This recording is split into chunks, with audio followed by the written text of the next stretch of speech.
سلام علیکم دوستان عزیز. الحمدلله که امروز ما در وطن عزیز خودمون در شنبه هستیم، در تاجیکستان عزیز، تاجیکستان پر هوا، مقصد پر منظره، یعنی که الحمدلله در هوای تنج آرامی و آسوده زندگی داریم.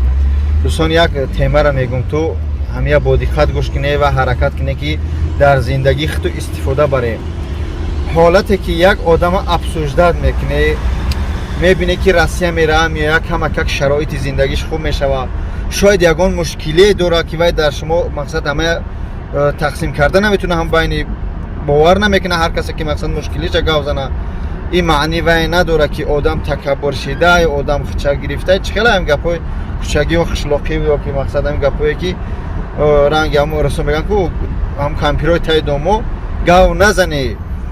یگان کس دیگر نشده. وقتی که آدم سین سالش میروه، سین سال مقصد کمک در حیات کلان میشه، پستی بلندی های را میبینی که خیلی دوست دشمن هم میشناسی، خیلی آدم های در کار و نادر کار مقصد میبینی، یعنی که حیات را مثل غلبول همین خیلی دوست دشمن هم تا میتکم می نشانت میده که کی در بریت هسته برای فقط پل و کی برای مقصد هم که دوست میگن دوستان هم مثل نوان اگر بدانی نانی و زبانی جانی، مقصد که دوستی جانی و دوستی نانی و زبانی جدا میکنه. حیات در دست میتیه.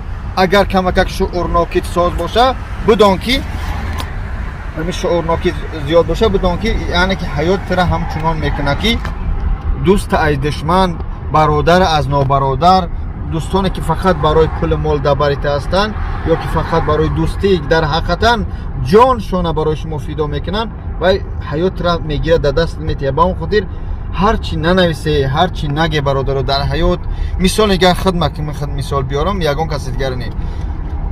من مقصد چی چیزایی گذاشتم در حیات که والله قسم میخورم که یک خیلی تکو اگر دامو حالت در باری من میشدی قطعی من سلام نمیکردی.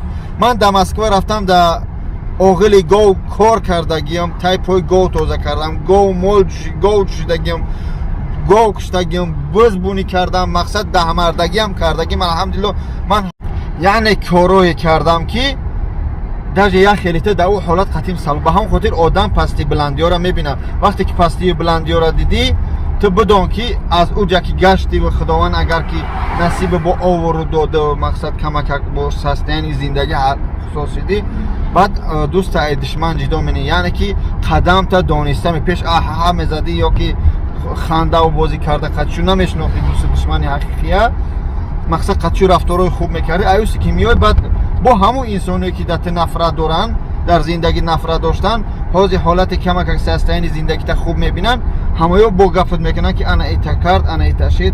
با اون خاطر هر گپ نزنید دوستان عزیز. نمیدونه که برادرای ما که میرن در مسکو یا که در همین تاجیکستان ها باشن کار میکنن چی چیزا میگذارن. بعضی آدم در زندگیش در درنی خواجگیش مشکلیایی داره که در بیرون میبرویا گفته و را نمیتونه. با اون خاطر طاقت میکنه با درنی خودش میخرشو. با اون خاطر هر چی نگید دوستان عزیز. کمک عصبی میشم در من حالتایی که میگن که ایتاشیده انا مسیده خطا گرفته، مقصد کم غل اگر خداوند بتیه بعد ویتامینه نه پروردگار همه ما را بتیه.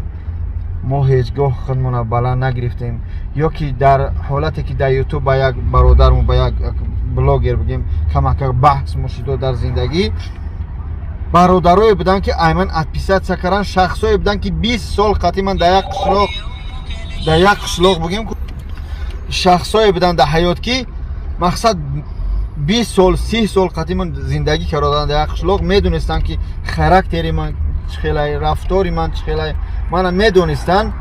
اما متاسفانه در حالتی که در یک تهمت من 2018 گرفتار شدم، گپی همون مردمی که من تهمت کردن باور کردن و از من برادرشو کندن که بچه دست بده خیلی بده. و اون خاطر همه وقت حرکت کنه که یکم درجه پروردگار را فراموش نکنید، یک درجه اهل بیتونه و آدم و آدمگری فراموش نکنید. هیچ محل از پسی میگن کو همی مردم غیبت نکنه که هم چی ثوابی که داری در همه رفتن میگیره. ما اون خاطر بخشش زیاد برادرها کمک عصبانی شدیم موقع در امان خود حرکت کنه که چیکار کنی. هم تلایکو هم یک مصفت خطی نویرش قدم قشلاق میره در خر چی نمودش میکنه، همون خره دو کسا سور میشه، یک کسا گپش میام با اون خاطر چیکار کنید نکنید در حیات میگن پیغمبر خدا صلی الله علیه و سلام که گناه شو گفتن با مکیم اما توی پر گناه حرکت کنه که هیچگاه در ضلال جان مال یک کس نباشه. میگن که مال مردم در قیامت مار کژدم میشه و حرکت کنه حق یک کس نخره و فند فریبی. این خصلت مردم مسلمان و توجیه نیست. وقت امان خدا. السلام علیکم.